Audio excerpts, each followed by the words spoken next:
આસમાનમાં ઉડી ગયો હોય એવો વિડીયો વાયરલ થઈ રહ્યો છે। આ તસવીરો જુઓ। બરેલીમાં આવેલા ભયાનક વાવાઝોડાનો એક ચોંકાવનારો વિડીયો સોશિયલ મીડિયા પર વાયરલ થઈ રહ્યો છે। આ ઘટના બરેલીના ભમોરા પોલીસ સ્ટેશન હેઠળ આવતા બબિયાના ગામની છે।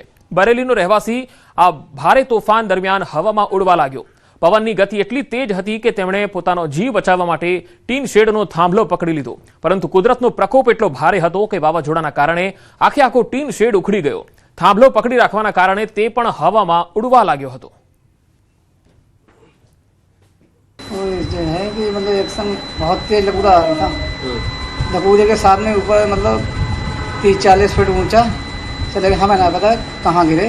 और गाड़ी हमारी खड़ी थी, वो रस्सी पकड़ ली थी कि ऐसे हम रुक जाएंगे, तो नहीं रुक पाए तब वो रस्सी टूट गई, ऊपर चले हुआ था एकदम से। इसमें कल तूफान आया था, इसके नीचे ये लोग खड़े हुए थे और टीन सेट के जब टीन सेट उड़ा तो ये लोग उड़ने के बाद टीन सेट के साथ में मक्का खेत में जाके गिरे।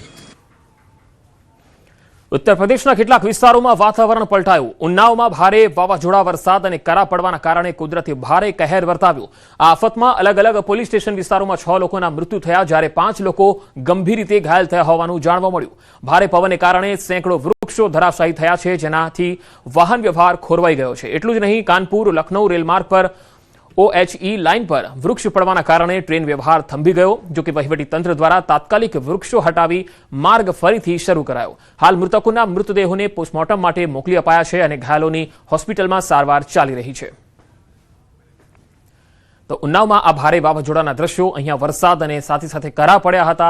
6 લોકોના આ ભારે વાવાઝોડામાં મૃત્યુ થઈ ગયા। તમે જોઈ શકો છો કે પ્રાણીઓમાં પણ નાસભાગ મચી ગઈ હતી અને એટલો પવન ફૂંકાયો હતો, ધૂળની ડમરી ઉડી હતી અને ત્યારબાદ ધોધમાર વરસાદ પણ પડ્યો અને કરા પડ્યા હતા, જેના કારણે અફરાતફરી મચી હતી।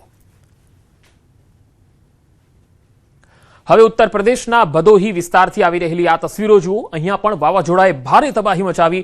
ભારે વાવાઝોડાના કારણે 15 લોકોના મૃત્યુ થઈ ગયા, જ્યારે 8 ઈજાગ્રસ્તોને સારવાર માટે વારાણસી રિફર કરાયા હતા। અસરગ્રસ્ત લોકોને દરેક શક્ય સહાય પૂરી પાડવામાં આવી રહી હોવાનો જિલ્લા મેજિસ્ટ્રેટે દાવો કર્યો। વાવાઝોડાના કારણે અનેક દિવાલો પણ ધરાશાયી થઈ। આ દિવાલો નીચે પાર્ક કરેલી કાર અને બાઇક કચડીને નુકસાન પામ્યા હતા। આ અચાનક હવામાન બદલાયું અને લોકોમાં ફફડાટ ફેલાયો। રસ્તાઓ પરથી પડી ગયેલા વૃક્ષો દૂર કરવા અને અસરગ્રસ્ત લોકોને સહાય પૂરી પાડવાના પ્રયાસો ચાલી રહ્યા છે।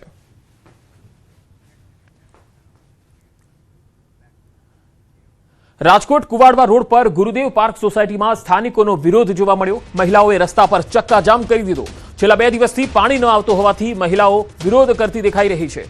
ચક્કાજામને જોતા પોલીસ પણ ઘટના સ્થળે પહોંચી હતી। અહીંયા ઘણા સમયથી પાણી આવી નથી રહ્યું, જેના કારણે સ્થાનિકો વિરોધ કરતા દેખાયા।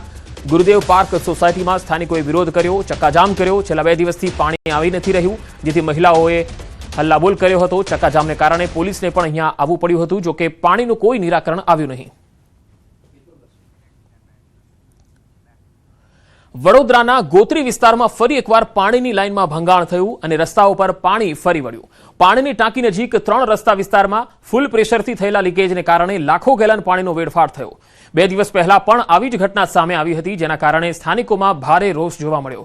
રસ્તા પર પાણી ભરાતા વાહન ચાલકોને મુશ્કેલીનો સામનો કરવાનો વારો આવ્યો। ઉનાળાની વચ્ચે પાણીના સતત વેડફાટ